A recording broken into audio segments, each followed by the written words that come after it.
9টার সময় সকাল হয় এই ব্যক্তির কারণে। আর আমার ননদ রান্না করে আমার এখন খেতে দেয়। আমাদের বাড়ির বড় রাঁধুনি এখন। আমরা সব বুড়ো হয়ে গেছি, এখন এনার দিয়ে রান্না বান্না করায়। শ্বশুরবাড়ি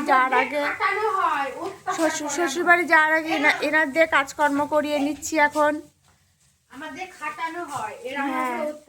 খাটিয়ে খাটিয়ে খাটিয়ে খাটিয়ে কাটি বানিয়ে শ্বশুরবাড়ি পাঠাবো। শ্বশুরবাড়ি গিয়ে শ্বশুরের খেয়ে দিয়ে মোটা হবে।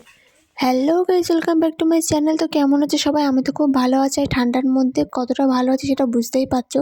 আজ দুদিন ধরে একটু রোদ ওঠেনি, কী যে অবস্থা খারাপ সে আর কি বলবো।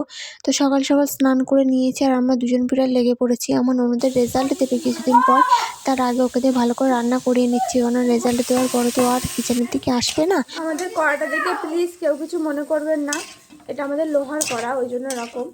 অনেকে মনে করতে পারে হয়তো কড়াটা আমরা মাজি না, পরিষ্কার করি না, না মেজে যেমন কালো হয়ে গেছে। আসলে সেটা সত্যি না, না গো, সেটা সত্যি না। আসলে মানে কড়াটা এরকম আমাদের লোহার কড়া। হ্যাঁ, আমরা অতটা গরিব না, আমাদের ননস্টিকের কড়াই আছে, কিন্তু আমরা সেটা ওকেশনই বের করি, লোক কুটুম আসলে তাই। আর আমরা লোহার কড়াইতে রান্না করে খাই, তাই না? আমরা বড়লোক বাড়ি থেকে বিলং করি।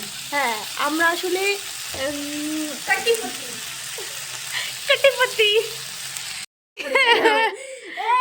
ঠান্ডা লাগছে, দে দে একটু দে, একটু দে, আমি নেবো।